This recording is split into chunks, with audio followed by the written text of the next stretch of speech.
I can indeed. Can you hear me?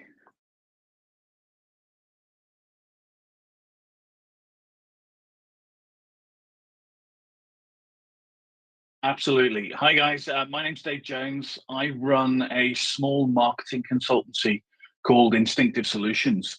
And really, what we do is we help growing technology companies do a better job of explaining exactly what it is they offer in non technical jargon. So we help them refine their messaging, their positioning, their go-to-market strategies. And essentially what we try and do is really help them simplify their message to speed up their growth. We work both with companies pre-funding, but typically with companies that have taken that first round of sensible funding to help them really accelerate that growth, define exactly who they are, and grow as fast and as sustainably as they possibly can do.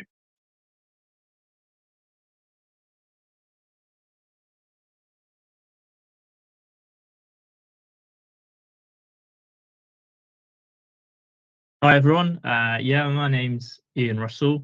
I'm a growth marketer by trade, and I have essentially back in 2010 when the iPad arrived, I was working in a large publishing organization and kind of took the lead from the marketing standpoint on how we were going to grow the customer base in that digital world, and that sort of then set me on this 15-year journey of working very specifically um, in the mobile app world and app everything that comes with customer growth, so acquisition, engagement, retention. So yeah, very much on the front line of driving that customer growth.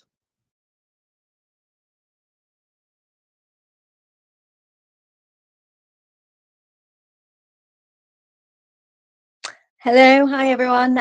Sorry about that. Yeah, so I'm Chloe, and I'm a product marketing and go-to-market strategist. And I was formerly in product marketing teams in-house, and now I help B2B companies with their positioning and messaging and help building out their value propositions. At the moment, I'm mainly working with product marketing teams to help them with their go-to-market strategy, such as product launches and other strategic initiatives.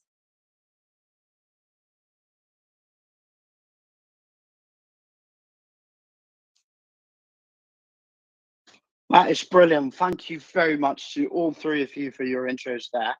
Well, you've heard them, people. We have got a stellar panel with us today, and they're going to be here now for the next 38 minutes. No, 48 minutes, my bad. For the next 48 minutes, and believe you me, that time flies away way faster than we'd like to. So if I were you, if you're tuning in via our live streams, whether that's LinkedIn, YouTube, Facebook, or Instagram, I would quickly register to join us interactively here on Microsoft Teams, which is audio only.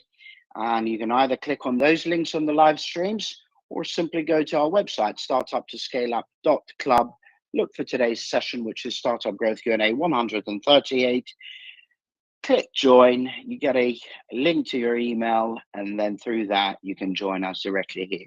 For those of you that are here, all you have to do is just type your question in the chat, anything to do with growing your business, and then we'll give you the mic, you introduce yourself and fire away with your question. But in the meantime, perhaps we can start with Dave, then Chloe, then Ian. Tell us, what are your main do's and don'ts when it comes to early stage growth? So let's start with Dave. If you can come up with one each, would appreciate that. So Dave, Chloe, and then Ian, please. Sure. It's a great question, Anton, and I think I'm going to sound a little bit contradictory to what most startup companies are looking to hear at this point. My advice to these guys is to crawl, walk, run. It's natural when you're starting a business, when you're growing a business, to want to go as fast as you possibly can do. But if you do that, you tend to trip over. You know, it's quite simple. Taking the time early doors to put a strategy in place, to then turn that strategy into a plan, and then to execute against that plan, give that plan the time to actually deliver what you strategically are looking to do, and actually just not run as fast as you can do straight away. That, like I say, that might sound completely contradictory to what you're looking for, but it's a that I regularly parry, but it actually puts people in a really good stead. That said, just in parallel with that, very, very quickly, moving between those phases is critical, because when you're a startup, when you're trying to grow, good enough is good enough. So yes, start crawling, but as soon as you're in a position to start walking without falling over, move to that next stage, and so on and so forth. Thank you very much for that, Dave. Chloe? Yeah, so just to build on that, I think what Dave was saying about understanding, that plan and that strategy. So from a go-to-market perspective and growth, I think one of the main things that you do need to do is work out your ideal customer profile. And I'm sure you hear that advice a lot, but I think what is very interesting about early stage, particularly, those founders that are just starting out, is not to take in a lot of the advice around the ICP, because usually that stuff is very much companies that are much more higher growth, and actually your early customer profile is more important. So I would start focusing on what that looks like for you and your business and your unique value proposition. So really developing what that burning pain point is for your first early adopters and those customers, and are they willing to have a reasonable willingness to pay, and also fast decision makers. So building that out without having to put the additional layer of data of firmographics, demographics, search intent about these ideal customer profiles will really help you in that crawl stage. The other side is, as you start to build up a bigger customer base, like, you should definitely be doing a lot of customer interviews and understanding why they adopt your product in the first place. I just don't think enough time is spent in the market research, customer research, and competitive research. And with AI tools now, there is a lot more there available on your fingertips. As a product marketer, I'm using it. I've done a lot of desk research in my previous roles, and also had access, I've been very grateful to have access to analyst reviews. But if you don't have that, I think there is a lot out there that you can do to actually make sure that you're building it for the right people with the right pain point, and having that foundational. What you shouldn't do is get too distracted or look at other things that other companies are doing. You really want to just focus on your own path and your own growth stage, and don't feel that you're falling behind, because I think it doesn't matter what company you're in, whether you're a big market leader or whether you're a one-man band, a one-woman founding startup. We're all just figuring it out. And I think that's what these forums are amazing for, is this is where you get to ask those questions. Thank you very much, Chloe. Ian?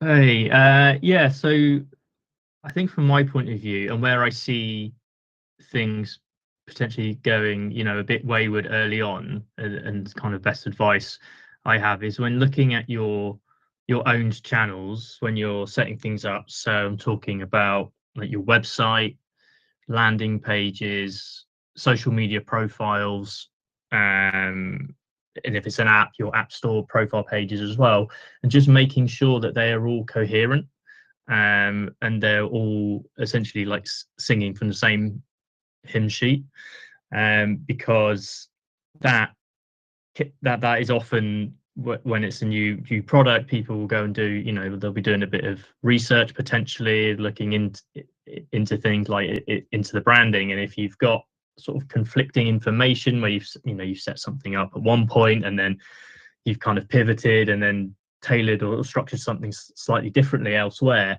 that can be a bit confusing to the customer, and may sort of pose a bit of a friction point. So just always ensuring that that everything is looking coherent and portraying like the same the sort of key value message that you want to get across.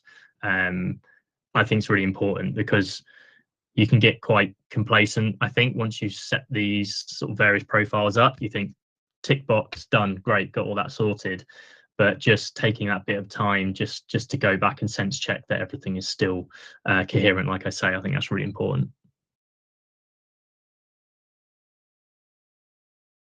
Well, thank you very much to all three of you. That was some amazing stuff. Right here, we are now going to go to some questions that were sent in to us. Although, as some of you regulars know, I am totally and utterly not a fan of people just sending in questions, because we can't then ask any follow-ups. So it makes for much better conversation if you're here. And let's be honest, you can't be bothered to join us live, not sure you want help. But nevertheless, just a quick reminder, I see a few messages coming through LinkedIn and the other live streams. Unfortunately, we are unable to monitor your questions there live, so you'll need to join us here on Microsoft Teams if you'd like to ask us any questions. You can either click on the links that you have on those live streams, or simply go to our website, startup2scaleup.club, and then look for today's session, which is Startup Growth Q&A 138. You click join. It's a quick registration. That gets you a link to your email, and then you can join us through there. Once you're in, all you have to do is type your question in the chat room, and then we'll give you the mic to introduce yourself and fire away with that question. Today, we're helping founders with growth, so how to grow your business to the next stage. And those questions could be on anything to do with user, client, vendor, partner acquisition, growth hacks, go-to-market, sales, marketing, advertising, or branding, and all that jazz. If you've got other questions, please save them for the other events we run. Monday's talent, Tuesday's product and tech, Wednesday's growth, as you can see today, Thursday's fundraising, second Friday of the month, UK Startup Law, and third Friday of the month, UK Startup Finances. They're all from 12 to 1 p.m. UK time, and you can RSVP to any of them via our site, startup2scaleup.club. And actually, when you're there, you might want to join our WhatsApp group. There's a WhatsApp icon top and bottom of the page that brings you into our community, as well as gets you alerts to all future events. And now, without further ado, I'll read it out loud for those of you that are following us via the live streams, but my team can read the question here in the chat. So this is, okay. So she says, we're a pre-revenue fintech startup in Manchester offering a budgeting tool for self-employed professionals with fluctuating incomes. Whilst the app's design is user-friendly, launching it to a diverse user base has been complex, as freelancers in different sectors have unique needs. How can we design a segmented go-to-market strategy that targets specific sectors such as creatives, tradespeople, consultants, or perhaps through partnerships with trade associations, or personalized campaigns, niche influencers to create strong adoption momentum in the market, or something else? What would you do in this case? Let's start with Ian, then Dave, then Chloe, please. By the way, let's try and keep it to 1 minute per answer, so we can go through a few questions today. Ian, your 1 minute of glory starts now. Thanks. I was going to give a load of background that I actually worked at a budgeting app, but I better not go into that in my minute. So it's really, it's a really interesting question. The thing that jumps out to me is that I would look at, instead of the segmented strategy that targets the specific sectors, almost flip it and look at like, what is the key value proposition that you offer those specific sectors, and if it's different between creatives, tradespeople, consultants, and segment activity based on that value proposition. So you'll get, like, if you've got Venn diagrams of these people, you're always going to get some crossovers, because what's true for one creative, for example, might not be true for everyone. So I always favor looking at structuring it around what value that you're giving the customer, and then that can extend to especially like personalized campaigns and niche influence as well, on how they fit in with that specific value proposition.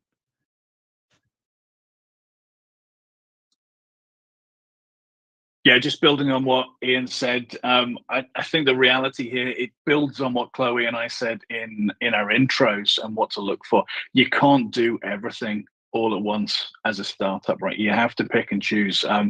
But taking what Ian said, finding that commonality, finding the value proposition that applies to every single one of those sectors, start that, right? Once you've built that, then you can go into the individual strategies for creatives, tradespeople, and consultants, because 90% probably of the message to each of those different audiences will be the same. And it's very easy to create different flavors of your product and your messaging once you've got that core recipe nailed and dialed in.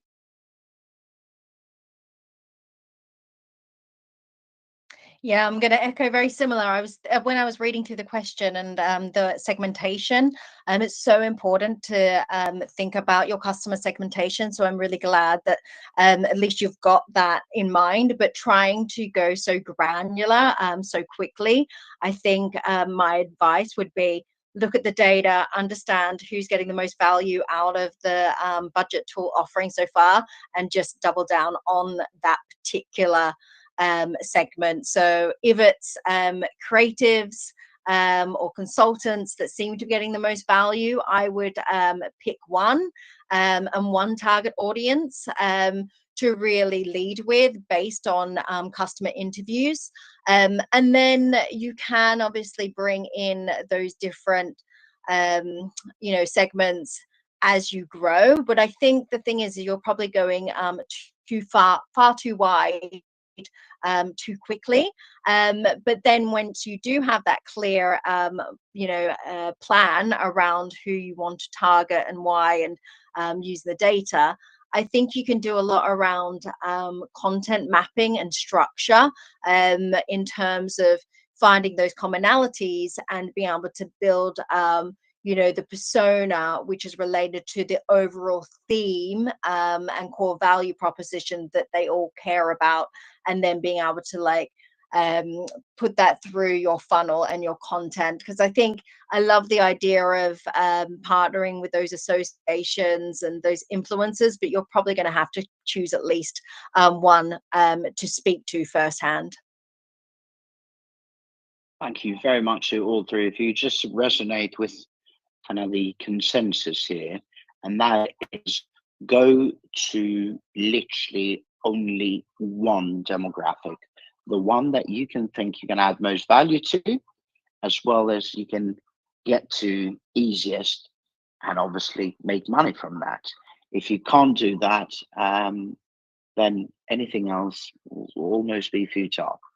I'm a huge fan of, I can't remember now who first came up with it, but they a few years ago they started kind of doing the rounds online on social media, and they were a customer persona that had a 60-year-old man who was wealthy, who was British, and a few things. And guess what?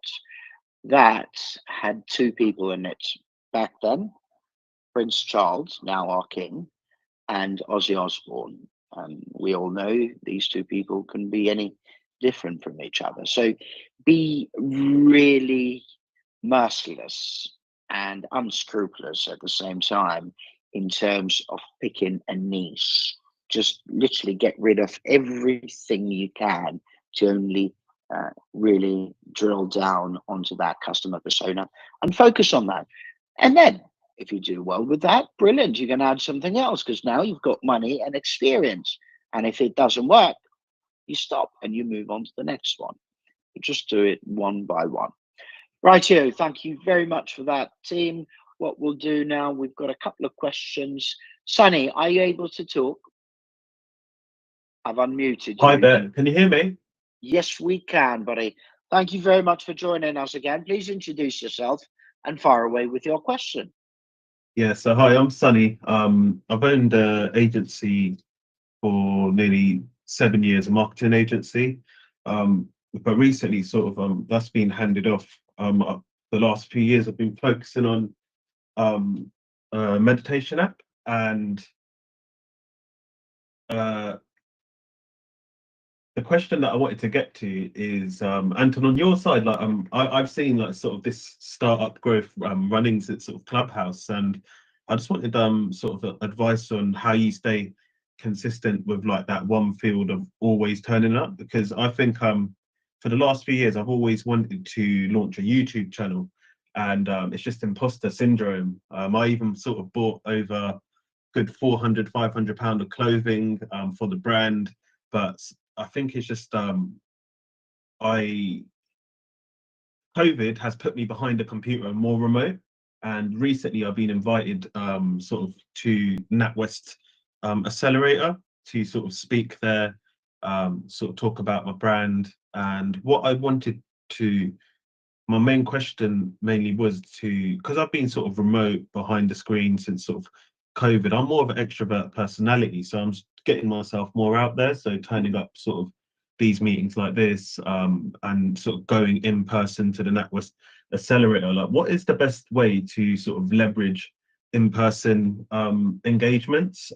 Because like my idea was I wanted to sort of build a focus group, because when I was getting mentored at NatWest a couple of years back, I was always told to build a focus group, and I never did. And then also how to conduct market research, like doing everything in person. So yeah, hopefully the question is clear.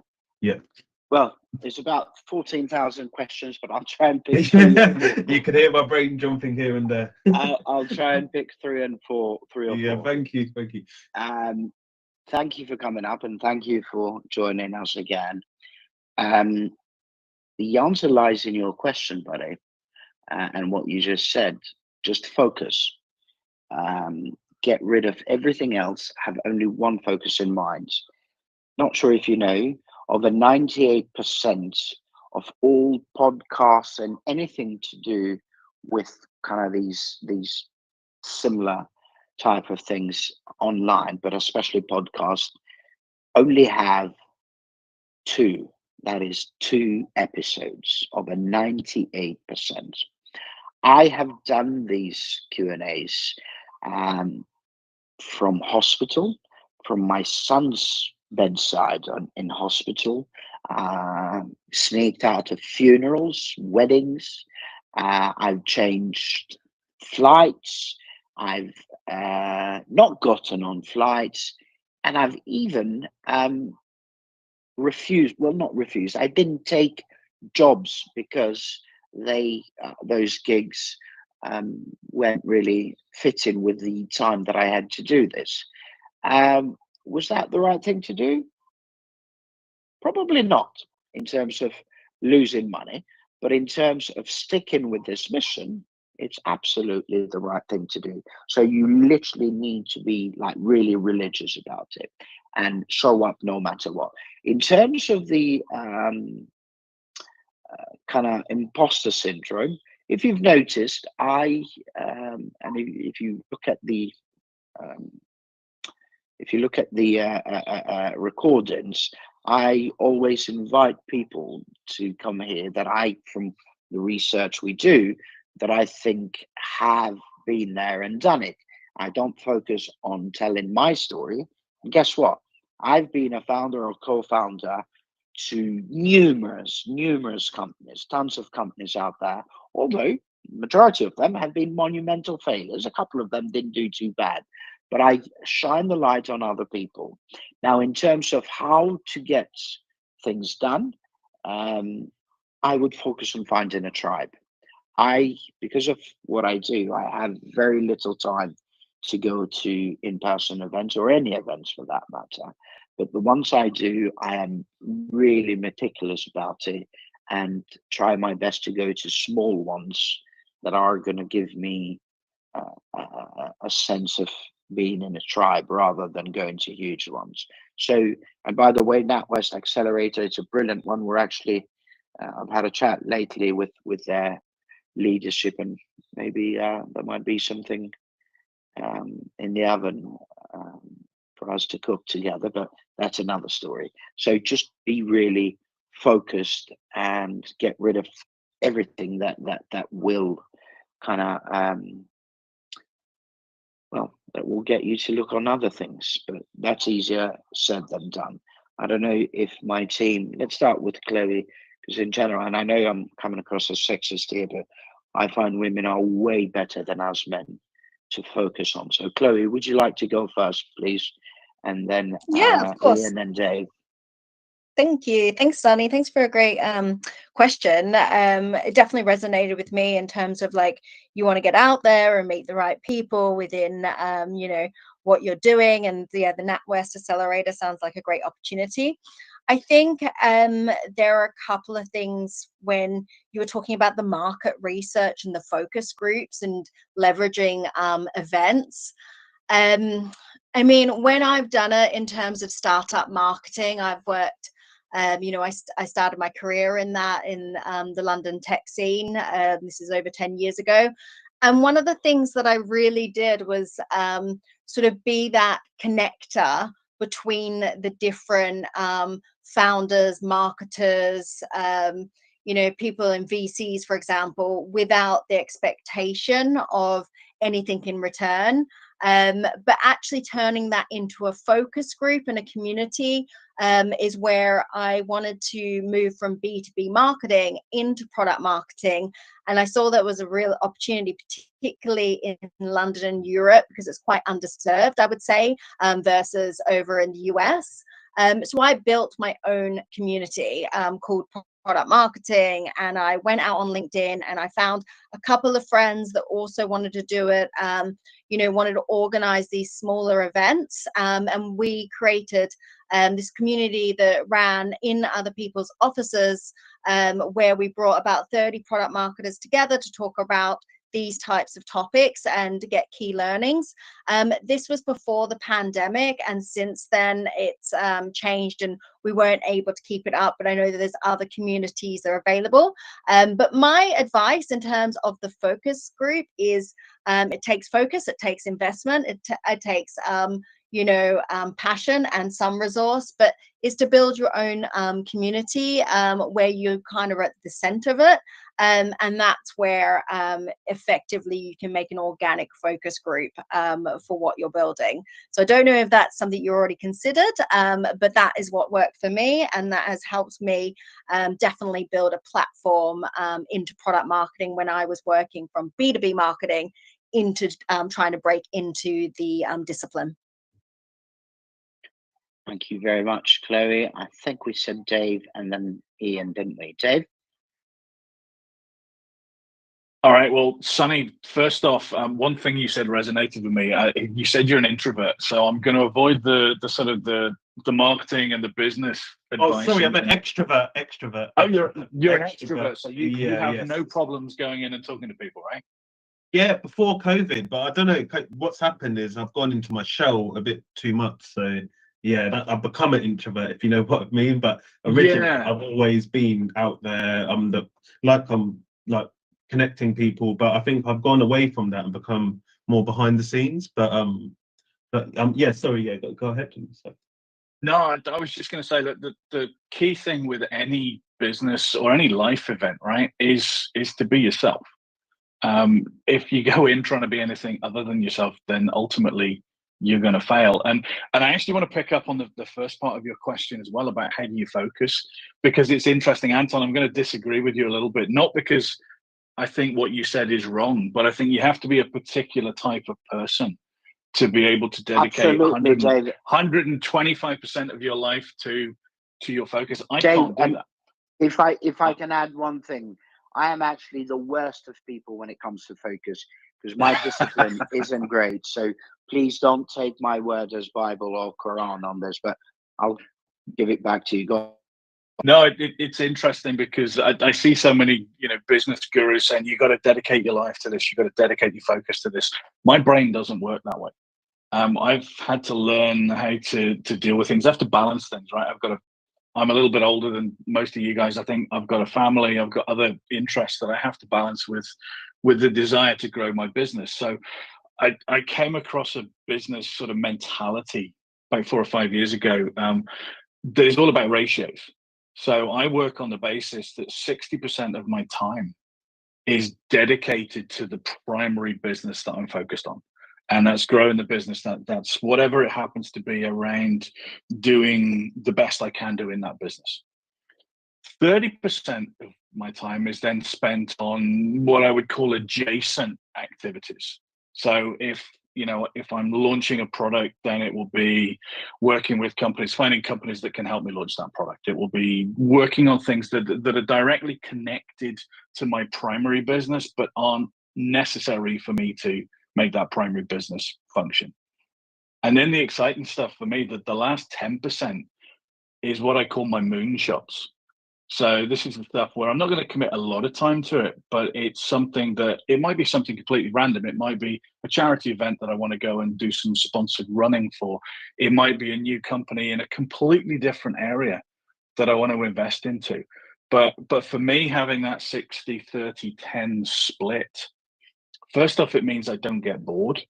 And secondly, it means that I can split my time, split my focus accordingly, because that's just the way that my brain works. So I think, there are flavors, there are different ends of the spectrum from that 125% sole focus. Exactly. And you got to find what works for you again, Sonny, right? That's the reality. Yeah, no, thank you. I like that balanced view, because what Anton's speaking about, I've worked in the hospital when my wife's been in hospital on the laptop, and then done really important projects. And after, when I do sort of think about it a few months down the line, and the wife was mad at that point of me having my laptop there, I do agree with you on that, saying to be a bit more balanced, Dave, on that side, because yeah, what Anton said is all or nothing. I think I've been doing that for so long, and we had 8-figure sales, acquisition of a business, and then from there I just that same and corporate sort of energy that has played down on me, and when as an entrepreneur it's hard to let that go, and that's how I feel. But no, thank you for that answer. It's helped a lot on 60-30-10. So it sounds like it's taken sort of that's mistakes and whatnot to get to that place, and then sort of you're right, it's different strokes for different folks, isn't it, as they say? Yeah, it is. Just giving you a little bit of context as well quickly. I was that same person 20 years ago now, and it took a bankruptcy, an insolvency, and a divorce to make me realize that balance sometimes is more important. Here, Ian, what would you do? Or what's your wisdom on this? I sort of think towards the latter, and you're asking about leveraging the opportunity to build a focus group or conduct market research, and probably echoing what Chloe said. I think being able to start, whether that's a like a LinkedIn group, a Slack community, or a WhatsApp group potentially, when you're at these events, just having conversation, being able to ask people whether they'd like to join your community that you're building, to share ideas, discuss challenges, sort of, etc. And then I thought, if you ever had that opportunity where you're presenting anything, I'm always a fan of a QR code in the corner of a slide, that you can just have join the community. So you're not even explicitly asking, it's just there as a little standard little call to action, where you might then get in front of more and more people, and find people joining these groups, and then taking part in conversations. Yeah, no, thank you so much. I agree. I think it's sort of, yeah, creating your own tribe is the takeaway that I've got, and it's easy for the journey of entrepreneur to be lonely. So yeah, no, I agree. Thank you. That's brilliant. Well, thank you very much for your questions, Sunny, and don't worry, just take it one step at a time, man. That's all we can do. Right here, we've only got 16 minutes to go. So hopefully, let's try and see if we can go through 2 or maybe even 3 questions. This is Startup Growth Q&A. It's our 138th session.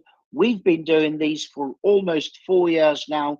And the idea is quite simple. We're here to help you grow your business to the next stage. You see, I'm one of those people that believes that sales fuels everything.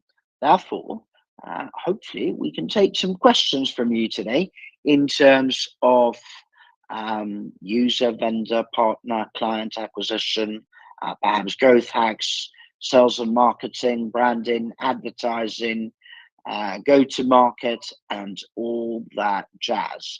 The idea is quite simple. If you're following us via our live streams on LinkedIn, YouTube, Facebook, or Instagram, unfortunately, we can't monitor those questions. So you'll have to join us live and interactively here on Microsoft Teams. You can do that either by clicking the link that you see in those live streams, or simply go to our website, startup2scaleup.club. Look for today's session, which is UK Startup Growth 138. You then click join, quick registration, and that gets you a link to your email through which you can then join us here on Microsoft Teams. Once you're here, all you have to do is type your question in the chat, and then we will give you the mic. If you've got other questions, i.e. other themes, just save them for the other events we run. Monday's talent, Tuesday's product and tech, Wednesday's growth, Thursday's fundraising, second Friday of the month it's UK startup law, and third Friday of the month it's UK startup finances. They're all from 12 to 1 p.m. UK time, and you can RSVP to any of them via our site, startup2scaleup.club. Anyway, without further ado, another question. This is from a health tech in Essex. They're at pre-seed, and they say, the problem we're trying to solve is to develop a telemedicine platform specifically for elderly care to improve access to healthcare. The challenge I have is that the target market is hesitant to adopt new technology, making user acquisition quite difficult. So my question to your panel is, we are beta testing a telemedicine platform tailored for elderly users, but we're encountering resistance from both potential users and care providers. Many elderly individuals are uncomfortable with technology, which is hindering our growth. How can we effectively build trust and educate this demographic to encourage adoption? What specific outreach strategies or educational programs should we consider? So I guess the questions here are, how do you normally deal with resistance from users, but also providers, i.e. users and vendors? And how do you get the elderly to embrace technology in their care and their generic health? This time, we can start with Chloe, then Ian, then Dave, please. And your minute of glory starts now, Chloe. Thank you, Anton. Great question. I think I'm getting more excited about solutionizing, but I still will go forward and sort of give you a bit of some ideas of what you could do around the educational side of this. So I think there might be an opportunity, particularly with caring for your aging parents, is targeting some marketing to the actual sons and daughters and people that care for these elderly patients, to help them get a bit of buy-in, and also using the B2B sales enablement framework, which is called Train the Trainer. So there could be a real opportunity to get those early adopters that are more technology adverse, like more likely to use it, to teach their parents how to use it and not make it this overwhelming opportunity. So I thought there might be a way of looking at it from that angle, because you want to look after your parents, and I know with telemedicine, it is just a virtual call, but I know that can be quite overwhelming. Secondly, I think there might be some opportunities to do some partnership outreach for the type of companies that want to help that target market upskill. So I would look out for, I would do a Google search or find, are there people that want to help with technology and upskilling, people that still want to stay connected online, and see if there's some opportunities where you can partner with them to find early adopters where they go into the care homes themselves. So they're just two ideas, angles that I would consider. Very good angles. Thank you very much for that. Ian, please.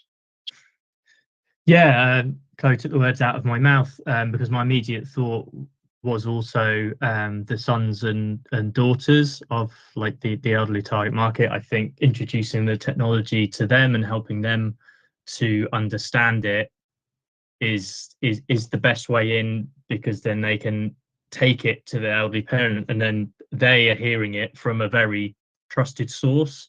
And I can say that this was my most recent role at Money Hub, so money management, a budgeting platform. We saw that quite a lot, in that we would have the like the sons and daughters. It would go both ways actually, and then being parents, they would then be the referrers, and they would help their elderly parents get to grips with the platform and use it and understand the value of it. And then they'd also help their own children use it from an early age, which is great to cover that spectrum for us. But I think, yeah, definitely echoing what Chloe said there, and sort of helping the adoption from that point of view. Thank you very much. And just before I go to Dave, if you don't mind, Chloe, or you as well, Ian, if you can find any decent articles on that train the trainer philosophy. If you look at your LinkedIn, the last time I've tagged you, it's the live stream that we have on LinkedIn. And if you can maybe copy and paste that article there in the comments, I'd really appreciate it, because it means that it's easier for people that ask the question to view it there after the event, since they can be bothered to join us live. Dave.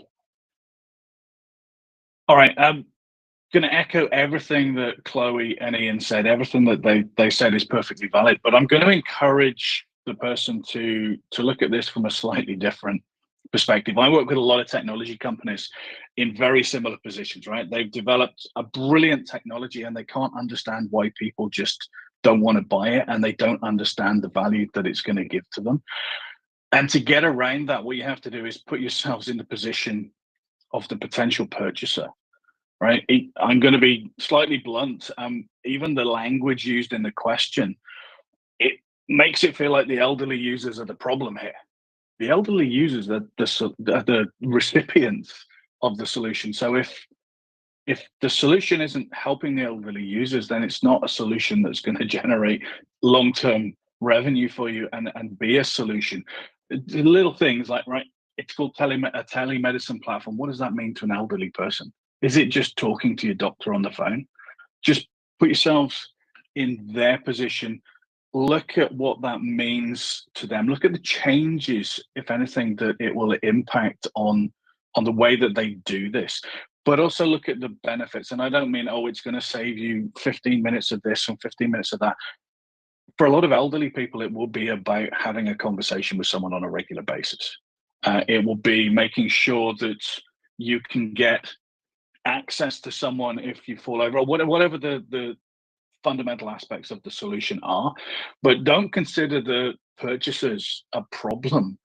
Figure out how to solve the problem that they actually have with your technology, instead of just thinking that technology is the solution to everything.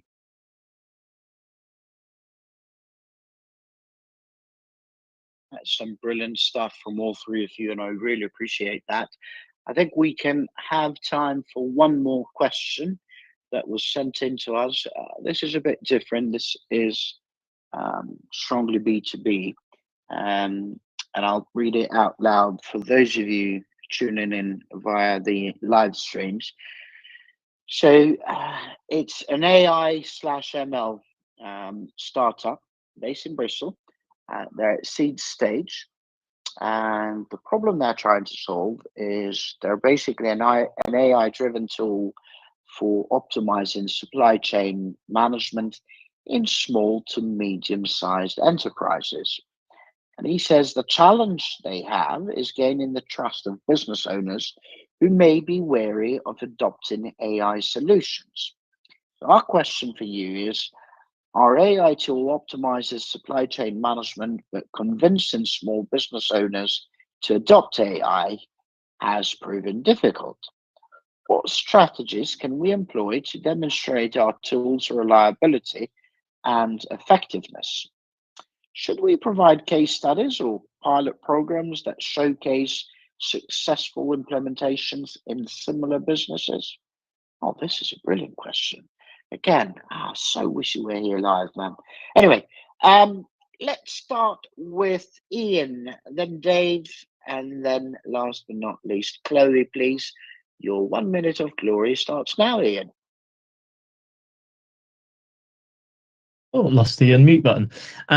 I think you've answered your own question straight away there. I definitely jumped to testimonials in my mind. I think if you've got successful implementations already, I mean, even if it's only like one or two, being able to get, like, as you said, case studies or testimonials from those businesses on how it has helped them in their day-to-day operations and speeded up processes and getting that onto the website and then using those testimonials to share the news on channels like LinkedIn as well to grow that awareness of the tool. I think that's definitely the angle to work towards.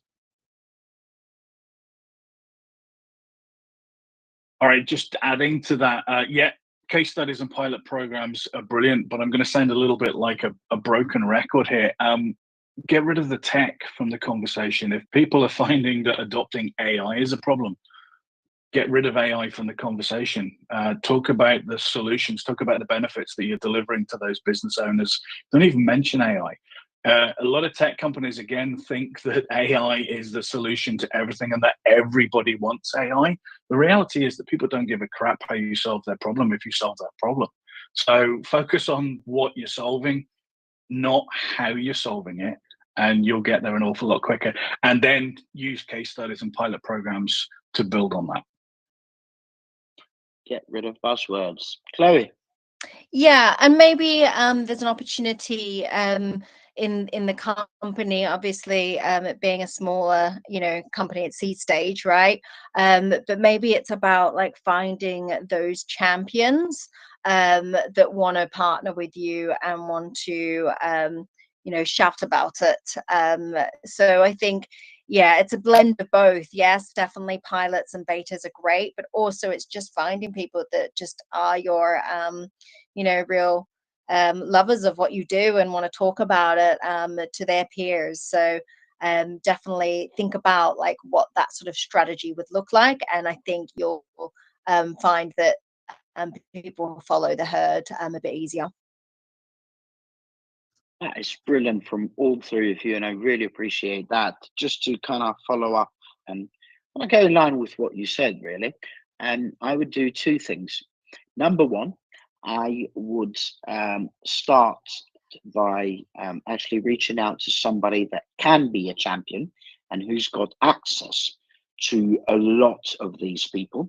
Maybe somebody who already provides some kind of supply chain product to small business enterprise, but not what you're working on.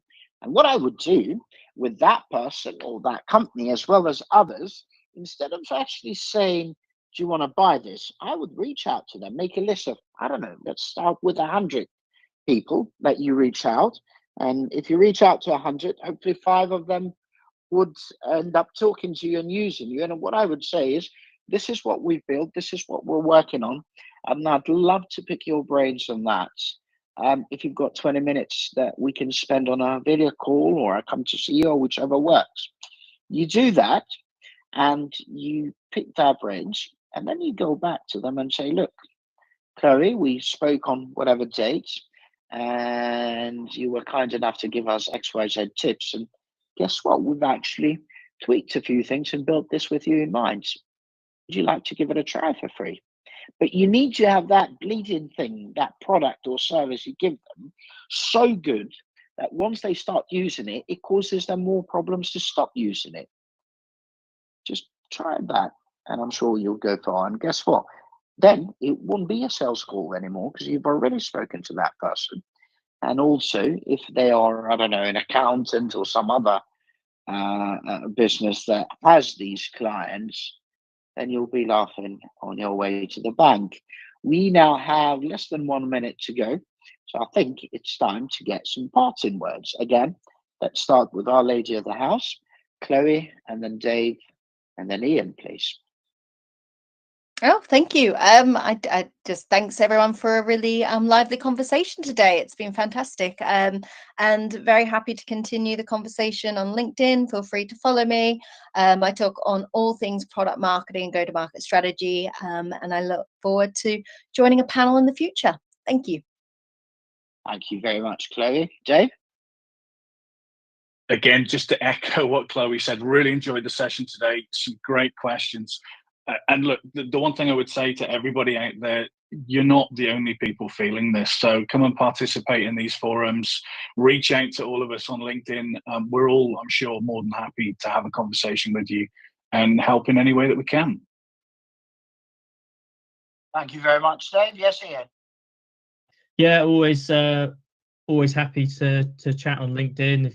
If you want to connect, send me a message. I love talking about growth, especially mobile app growth, and I'm freely happy to do that, to be honest. So yeah, don't hesitate to get in touch. Well, thank you very much to all three of you. I really appreciate your wisdom and your time. Just a reminder on that, reaching out to them.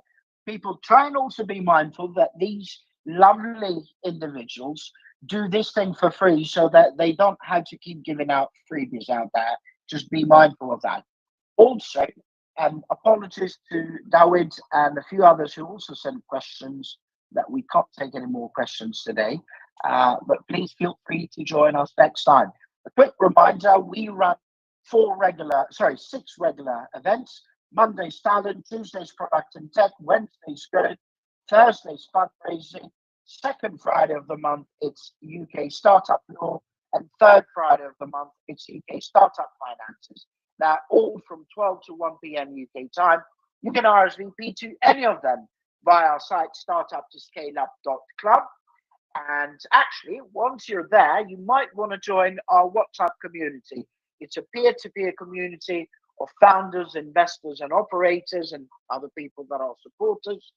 And you'll also get alerts to future events there. As far as my parting words are concerned, just remember, the startup journey can be both challenging, but also quite exciting. So try to have some fun in the meantime and be kind to yourself and everyone else for that matter too. Otherwise, we've got 5 brilliant investors with us tomorrow, 12 to 1 p.m. So if you want to join us for Startup Fundraising Q&A, go to our site and RSVP. Thank you again, and God bless you all. Bye for now.